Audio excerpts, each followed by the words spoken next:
Okay, Thomas, let's take a look at what we got off the video this past weekend. And going to start left to right, looking at phase one. Perfect setup. Perfect setup. You can see someone has worked with you and getting you in the absolute perfect position. And no problem there.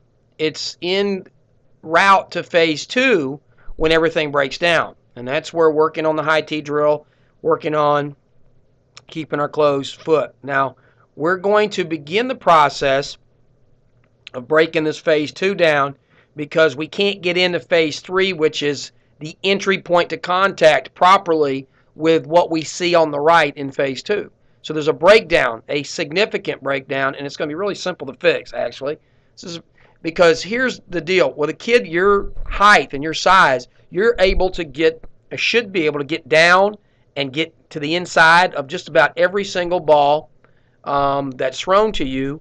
And obviously the ball's up. You probably want to leave them alone at this point because we've got an extreme uppercut, and that uppercut is only going to intersect that pitch plane. So probably the best you're going to do is pop it up. So with that, let's back up and say that with your size and your strength and your leverage, the phase two movements totally just take that off the board. So what you have set up in phase one really is good.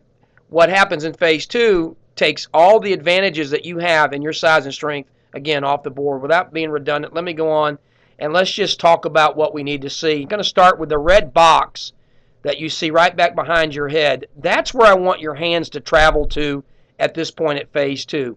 Phase two is the trigger or load process. Phase one is the starting stance. Phase two is the trigger and load process. I want to see your hands go straight back, and if I were to retake this clip, I would want to see your hands somewhere in that box, and I would want to see the bat head coming out the top of that box. So that allows me to now know that you can now get down and into and inside just about anything that comes your way.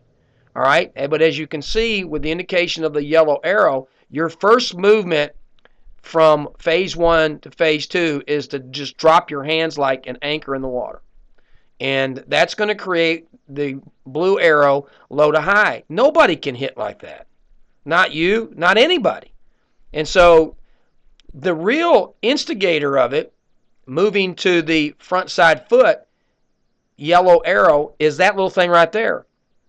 Because I want you to keep in mind, the front side of the body controls and steers the swing. And your first movement was to actually open up that front side foot. Now, that front side foot is going to open. But again, it's like the analogy that I gave the other day of a guy in a restaurant trying to get to the restroom. You don't unzip your fly until you get into the restroom.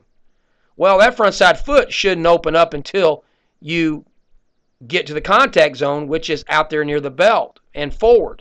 And here you've already opened it up. And so that's taking you off or away from the plate almost immediately. And again, the rule of thumb through video analysis is that any movement like what you see with your front foot that takes you either forward or off the plate is going to create a shoulder angle, as you can see, with the front side shoulder going up.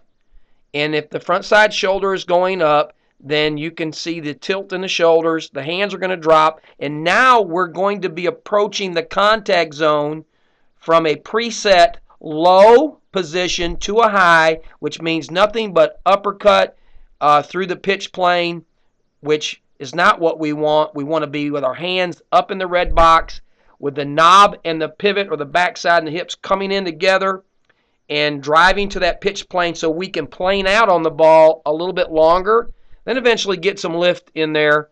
But right now, we just want to get on plane. So the high T drill is going to be critical. I want you to load your hands continually into that area up there. So I'm giving you the visual. And then we're going to bolt that front side foot down and totally take away your front side and begin to get you backside oriented as you approach the contact zone. Because this little movement here not only takes you off the plate, takes you forward, and you're doing the pitcher's job for him, and we don't want to do that. So we're going to make you really scary. So with that, I will say that I hope that's a help, and we'll get to work on it next week.